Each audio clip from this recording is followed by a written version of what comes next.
On saying please. ये एक ऐसे है और इस ऐसे को लिखा था अल्फ्रेड जॉर्ज गार्डिनर ने। तो चलिए शुरू करते हैं। एक नौजवान लड़का था और ये लड़का सिटी ऑफिस में काम करता था लिफ्टमैन का। लिफ्टमैन का मतलब जो लिफ्ट को ऑपरेट करता है, लिफ्ट को ऊपर नीचे करता है ना, उसको बोलते हैं लिफ्टमैन। एक बार क्या होता है, वो लड़का एक पैसेंजर को लिफ्ट से बाहर धक्का देकर फेंक देता है और इस वजह से कंपनी उस लिफ्टमैन के ऊपर फाइन लगा देती है क्योंकि उसने पैसेंजर के साथ बड़ी बदतमीजी करी थी। दरअसल होता क्या है कि लिफ्ट में एक पैसेंजर आता है और बोलता है कि मुझे ऊपर जाना है। लिफ्टमैन बोलता है कि प्लीज लगाओ साथ में, मुझसे तमीज से बात करो, मुझसे रिक्वेस्ट करो कि मुझे ऊपर जाना है। पैसेंजर मना कर देता है, कहता है कि मैं नहीं लगाऊंगा, प्लीज ऊपर लेके चलो मुझे। लिफ्टमैन को गुस्सा आ जाता है और वो पैसेंजर को धक्का मार के लिफ्ट से बाहर फेंक देता है। तो ये सारा सियापा सिर्फ एक प्लीज को लेकर हुआ है। अगर पैसेंजर प्लीज बोल देता तो लिफ्टमैन को गुस्सा नहीं आता और उसे वो बाहर नहीं फेंकता, या फिर लिफ्टमैन भी पैसेंजर की बदतमीजी को बर्दाश्त कर लेता और पैसेंजर से नहीं बोलता कि भाई प्लीज बोलो, रिक्वेस्ट करो मुझसे, थोड़ा बर्दाश्त कर लेता। तो ये सारा सियापा हुआ सिर्फ एक प्लीज को लेकर। दोस्तों, क्योंकि दुनिया में कानून नाम की कोई चीज है, हम सभी को कानून को फॉलो करना होता है, इसलिए लिफ्टमैन को उसकी सजा मिली और उसके ऊपर फाइन लगा। क्योंकि आप किसी को सिर्फ इतनी सी बात पर धक्का नहीं दे सकते। अगर इतनी छोटी छोटी बातों पर धक्का मुक्की होने लगी, लड़ाइयां होने लगी, तो फिर सोसाइटी में पीस नाम की कोई चीज ही नहीं बचेगी। हर कोई हर जगह लड़ता ही रहेगा। हमें भी कई बार किसी का बर्ताव अच्छा नहीं लगता, किसी की बात अच्छी नहीं लगती, बात करने का तरीका अच्छा नहीं लगता, किसी की आवाज अच्छी नहीं लगती। लेकिन ये सब छोटी छोटी बातें हैं और हमें इन्हें बर्दाश्त करना चाहिए, इग्नोर करना चाहिए। लेकिन आगे राइटर ऐसे में लिखता है कि दो तरह की तकलीफ होती है। एक होती है फिजिकल, जैसे मान लो आपने मेरे घुटने पर मुझे मारा और मुझे दर्द होने लगा, लेकिन वो दर्द थोड़े टाइम के लिए होगा, थोड़े टाइम के बाद वो दर्द गायब हो जाएगा। और दूसरी तरह की चोट होती है जो आपके दिल पर लगती है, जब कोई आपकी सेल्फ रिस्पेक्ट पर अटैक करता है, आपके ईगो पर अटैक करता है। और दिल पर लगने वाली चोट बड़ी लंबी होती है, उसका जो दर्द है इतनी आसानी से नहीं जाता। पैसेंजर ने लिफ्टमैन की सेल्फ रिस्पेक्ट पर अटैक किया था। अगर लिफ्टमैन पैसेंजर को धक्का नहीं देता तो फिर लिफ्टमैन के दिल में पैसेंजर का यह बर्ताव चुभता रहता और उसका पूरा दिन खराब जाता, पूरे दिन उसको फ्रस्ट्रेशन रहती। लिफ्टमैन ने अपनी फ्रस्ट्रेशन पैसेंजर पर निकाल दी ताकि उसका दर्द कम हो जाए। अगर लिफ्टमैन फ्रस्ट्रेशन को पैसेंजर पर नहीं निकालता तो फिर उसका पूरा दिन खराब जाता और शाम को वो अपने घर पर जाता और अपनी वाइफ से झगड़ा करता। इस वजह से लिफ्टमैन ने पैसेंजर को धक्का देकर लिफ्ट से बाहर निकाल दिया ताकि उसकी फ्रस्ट्रेशन खत्म हो जाए। इसके बाद राइटर हमें एग्जाम्पल देकर समझाने की कोशिश करता है कि हम लोग किसी एक फ्रस्ट्रेशन को किसी दूसरे पर निकालते हैं।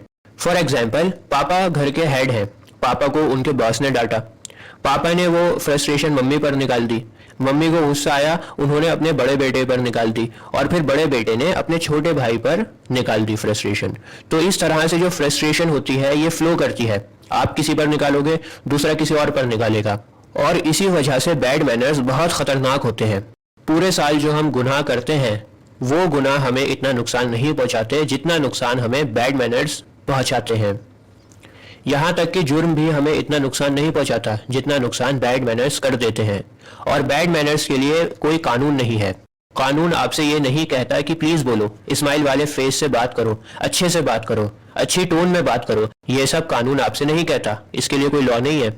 प्लीज और थैंक यू ये दोनों दो छोटे वर्ड्स हैं, लेकिन ये दोनों वर्ड्स का इस्तेमाल अगर आपने शुरू कर दिया तो फिर आपकी जिंदगी बहुत आसान हो सकती है। थोड़ा हम्बल होकर तो देखो। और अगर आप सोचते हैं कि आप सामने वाले से बदतमीजी करेंगे, रूडली बात करेंगे और रिटर्न में वो आपसे अच्छे से बात करेगा, आपकी इज्जत करेगा, तो आप बिल्कुल गलत हैं। हो सकता है कि सामने वाला जो बंदा है वो आपसे ओहदे में, पोजीशन में थोड़ा नीचे हो, इसलिए वो आपके मुंह पर कुछ ना बोले, लेकिन उसके दिल में आपके लिए नफरत होगी, इज्जत कभी नहीं होगी। लेकिन अगर आप किसी इंसान से अच्छे से बात करोगे, प्यार से बात करोगे, तो कोई जाहिल ही होगा जो आपसे अच्छे से बर्ताव नहीं करेगा, जो आपसे बदतमीजी करेगा रिटर्न में। आसान लफ्जों में राइटर बोलना चाह रहा है कि आप अच्छे से बर्ताव करो लोगों से। अच्छे से बर्ताव करने से आप किसी का भी दिल जीत सकते हो। कोई जाहिल ही होगा जो आपके अच्छे बर्ताव के रिटर्न में आपसे बदतमीजी करेगा। इसके बाद राइटर हमें एग्जाम्पल देता है वर्ड्सवर्थ का। दोस्तों, मैं आपको बता दूं, इंग्लिश लिटरेचर की दुनिया में विलियम वर्ड्सवर्थ बहुत बड़े पोएट रह चुके हैं। इनका बहुत बड़ा नाम है इंग्लिश लिटरेचर में। तो राइटर कहता है कि वर्ड्सवर्थ जब एक गरीब लीच गैदरर से सीख हासिल कर सकते हैं। लीच एक कीड़ा होता है जो खून को चूसता है और गैदरर मतलब उसको इकट्ठा करने वाला। लीच जो कीड़ा है उसको पकड़ने वाला। तो राइटर कहता है कि जब वर्ड्सवर्थ जो इतने बड़े राइटर हैं वो एक गरीब लीच गैदरर से सीख हासिल कर सकते हैं, कुछ सीख सकते हैं, तो हम लोग क्यों नहीं सीखते दूसरे लोगों से। यहाँ पर मैं एक बात और बता दूं आपको, द लीच गैदरर एक पोयम का नाम है और इस पोयम को वर्ड्सवर्थ ने लिखा था और इसी वजह से यहाँ पर पोएट ने लीच गैदरर का एग्जाम्पल दिया है। तो पोएट कहता है कि वर्ड्सवर्थ जब लीच गैदरर से सीख सकते हैं तो हम और आप क्यों नहीं सीखते दूसरों से। हमें भी दूसरे लोगों से सीखना चाहिए, चाहे कोई कितना ही छोटा क्यों ना हो, आप उससे कुछ ना कुछ सीख सकते हैं। इसके बाद पोएट कहता है कि लड़ाई झगड़ों ने, वर्ल्ड वॉर ने लोगों को रूखा बना दिया है। पहले जमाने में लोग इतना रूड नहीं हुआ करते थे, लेकिन अब लोगों का ह्यूमैनिटी पर से विश्वास उठ गया है। लोग समझते हैं कि पूरी दुनिया में सभी लोग मक्कार हैं, सभी लोगों में चालाकियां हैं, सभी लोग करप्ट हो चुके हैं। इस वजह से अच्छे बर्ताव करने वाले लोग दुनिया में कम हो गए हैं और धीरे धीरे ये लोग कम होते जा रहे हैं। हमें ये चाहिए कि हम अच्छे बर्ताव को दोबारा से दुनिया में लेकर आएं, इस रूडनेस को खत्म करें ताकि हमारी जिंदगियां संवर सके।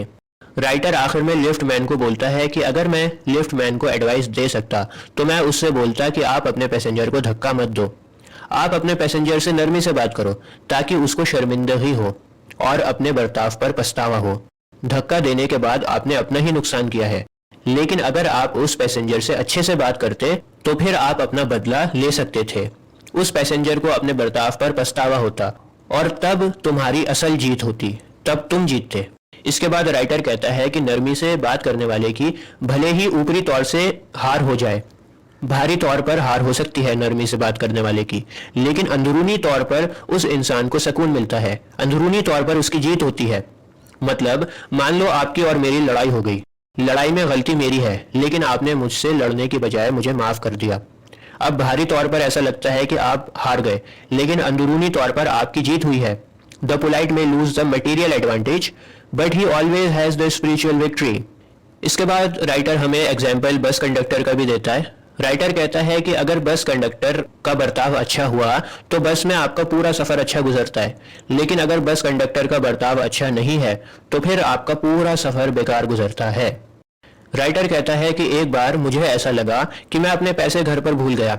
मैं बस में चढ़ गया, लेकिन बस में मैंने रियलाइज किया कि मैं अपने पैसे भूल गया। घर कहा कोई बात नहीं और मुझसे पैसे नहीं मांगे। इसके अलावा बस कंडक्टर ने मुझे टिकट भी दिया। लेकिन जब राइटर अपनी दूसरी पॉकेट में हाथ डालता है तो उसको पैसे मिल जाते हैं और राइटर बस कंडक्टर को पैसे दे देता है। लेकिन राइटर की नज़रों में बस कंडक्टर की इमेज बहुत ऊंची उठ गई थी, बहुत अच्छी इमेज बन गई थी बस कंडक्टर की। इसके बाद एक दिन दोबारा से राइटर उसी बस में, सेम बस में ट्रैवल कर रहा होता है और कंडक्टर भी वही होता है। कंडक्टर गलती से अपना जूता राइटर के पैर पर मार देता है। राइटर को बहुत जोर की लगती है, लेकिन कंडक्टर उससे सॉरी बोल देता है और राइटर का गुस्सा एकदम से शांत हो जाता है।